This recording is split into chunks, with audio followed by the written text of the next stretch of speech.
Chapter 6. The Lament of Padmavati and the Mission of Suka. The palace of Simhala shone like a celestial abode, filled with the fragrance of exotic flowers and the sound of divine hymns. Within its grand halls, the Princess Padmavati, surrounded by her attendants and dear friends, sat in deep sorrow.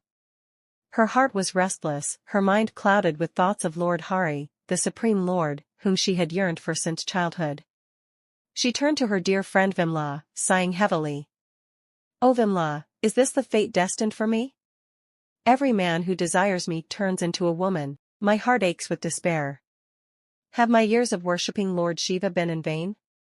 Will Lord Hari, the husband of Lakshmi, ever accept me?" Her voice trembled as she continued, "If the words of Lord Shiva prove false, if my Lord does not come for me, I shall end my life in fire, with his lotus feet in my thoughts. How foolish I must be, to desire the Supreme Lord himself.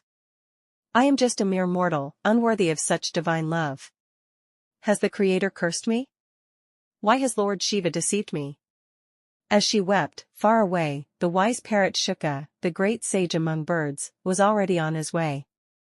He had listened to her sorrow from a distance and could wait no longer. With swift wings, he flew to Lord Kalki, who sat in divine splendor, surrounded by his warriors and sages. Hearing Suka's words, Lord Kalki's eyes sparkled with joy. "Suka, my dearest friend, you must go to my beloved Padmavati and console her. Describe my beauty and qualities to her, for she is dear to me beyond all measure. It is already written in the stars that she is my eternal consort. She need not suffer any longer. Go and assure her of my love, and return to me with her promise." Filled with divine ecstasy, Suka bowed low before the Lord and set forth on his sacred mission. He soared across the great ocean, his heart brimming with devotion. Suka's arrival at Simhala. Upon reaching Simhala, the parrot first refreshed himself, bathing in the cool waters, sipping sweet nectar, and feasting on ripe fruits. Then, he gracefully entered the royal palace, finding a perch upon a Nagakesara tree within the ladies' quarters. As he sat there, his keen eyes spotted Padmavati approaching, her radiant beauty untouched by sorrow. With a voice as sweet as celestial music, Suka spoke in a human tongue. "O princess of unrivaled beauty, your form bewilders even the gods. Your eyes dance like restless waves, your face is a full-blown lotus, and the fragrance of your body is like the scent of a divine blossom. You are like the very embodiment of Lakshmi herself. Surely, the Creator must have gathered all the world's most beautiful things, just to craft your form." Hearing these honeyed words, Padmavati smiled for the first time in days. "Who are you, O wondrous bird? Are you a demigod or a celestial being who has taken this form? Have you come out of compassion for me?" Suka's wisdom and Padmavati's tale.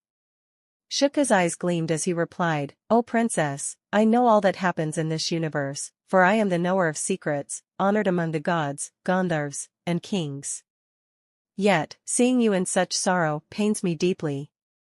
You have forsaken your smiles, your joys, your adornments. Even the song of a cuckoo cannot compare to the sweetness of your voice. Tell me, O Padmavati, what burdens your heart?" With a heavy sigh, Padmavati began to reveal her tragic tale. "O noble bird, if Lord Hari does not favor someone, what use are beauty, wealth, or lineage? I have worshipped Lord Shiva since childhood, offering prayers and penances with a pure heart. One day, he appeared before me, accompanied by Parvati, and granted me a boon. O Padmavati, the Supreme Lord, Hari, shall be your husband. But there was another part to his blessing. Any man who looks upon me with desire will immediately turn into a woman." Suka listened intently as she continued. "When my father held my Swayambara, kings of great renown and beauty gathered from far and wide, hoping to win my hand. But the moment their eyes fell upon me with desire, they were transformed. Their forms changed into beautiful women, their masculine pride vanished. Embarrassed and bewildered, they had no choice but to stay by my side as my companions." Suka's heart swelled with both amazement and sorrow at her words. "Now, we live together, performing austerities and prayers to Lord Hari. But still, he has not come for me. O noble parrot, my soul is weary with longing." The messenger of Lord Kalki. Hearing these words, Shuka's voice became gentle and full of wisdom. O most chaste princess, do not despair. The Lord has heard your prayers. He has sent me to tell you that he is your eternal husband, your destined lord, and your suffering shall soon end. Padmavati's eyes widened, her heart beating faster. Is it true, O noble bird? Has Lord Kalki truly sent you? Will he come for me? Shuka smiled. Yes, O princess. Lord Kalki himself has spoken these words. He awaits you with a heart filled with love. He has instructed me to pacify you with these truths and return to him with your promise.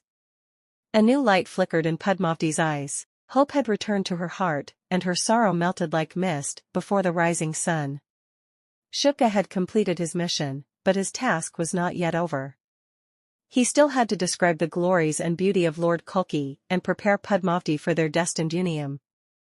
Thus ends the 6th chapter of the Sri Kalki Purana. And so, the tale unfolds, of devotion, destiny, and divine love. Soon, the moment will come when Lord Kalki himself arrives to claim his bride, ending her years of longing and fulfilling the promise of Lord Shiva.